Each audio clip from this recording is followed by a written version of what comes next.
Start. विद्वान अधिवक्ता प्रार्थीगण ने प्रार्थना पत्र में वर्णित तथ्यों की पुनरावृत्ति करते हुए मुख्यतः यह तर्क दिए गए हैं कि प्रकरण में प्रार्थिया एवं अप्रार्थी की वैवाहिक स्थिति निर्विवादित है तथा उक्त विवाह के पश्चात प्रार्थी संख्या 2 का जन्म होना भी प्रकरण में अप्रार्थी की स्वीकृत स्थिति रही है, जिससे अप्रार्थी अपनी पत्नी एवं पुत्र का भरण पोषण करने हेतु दायित्वाधीन है। विराम।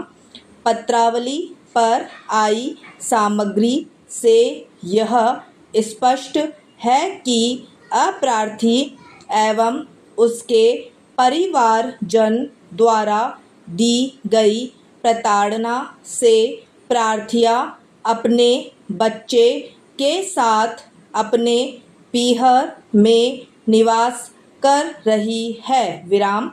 अप्रार्थी ने कभी भी प्रार्थिया को अपने साथ रखने का सार्थक प्रयास नहीं किया, जिसकी पुष्टि इस बात से भी होती है कि न्यायालय द्वारा पारित अंतरिम भरण पोषण के आदेश की भी पालना अप्रार्थी द्वारा नहीं की गई। विराम। प्रार्थीगण का मामला उनकी साक्ष्य से बखूबी प्रमाणित रहा है, जिसका कोई खंडन अप्रार्थी की ओर से नहीं हुआ है। विराम। अप्रार्थी ने अपने शपथ पत्र में झूठे तथ्य वर्णित किए हैं। विराम। अतः प्रार्थीगण का प्रार्थना पत्र स्वीकार किया जाकर वांछित भरण पोषण राशि दिलवाई जाए। विराम। Para change.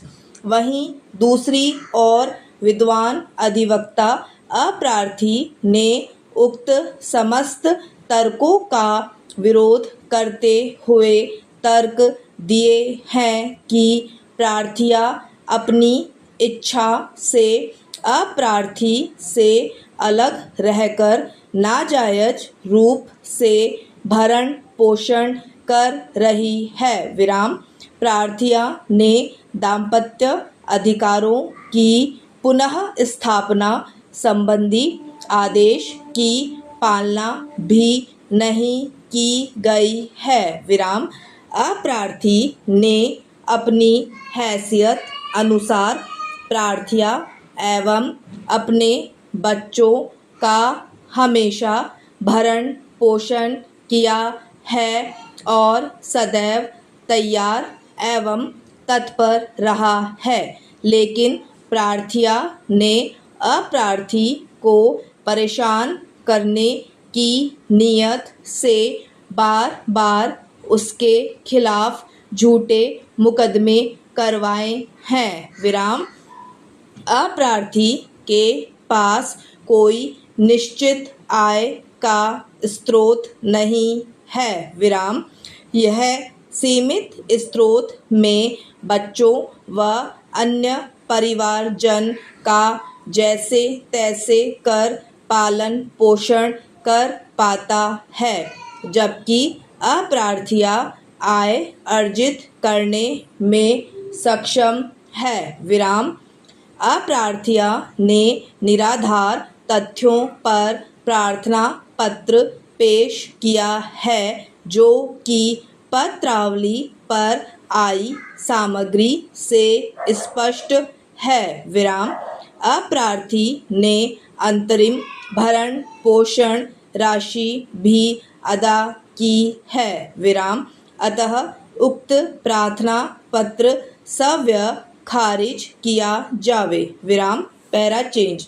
सर्वप्रथम प्रार्थिया के प्रार्थना पत्र का अवलोकन करें तो प्रार्थिया द्वारा अपने प्रार्थना पत्र में यह अंकित किया गया है कि प्रार्थिया का विवाह अप्रार्थी मोहम्मद अली के साथ दिनांक 29/4/2010 को मुस्लिम रीति रिवाज के अनुसार प्रार्थिया के पिता के घर कस्बा लोसल में संपन्न हुआ था तथा प्रार्थिया के एक पुत्र साहिल दिनांक 14/1/2011 को व पुत्री मुस्कान मई 2012 तथा प्रार्थी संख्या 2 गुलाब नमी का जन्म दिनांक 24/14/2015 को हुआ था। विराम। उक्त कथनों को प्रार्थिया ने अपने साक्ष्य शपथ पत्र के माध्यम से दोहराते हुए उनकी पुष्टि की है। विराम। डिक्टेशन समाप्त।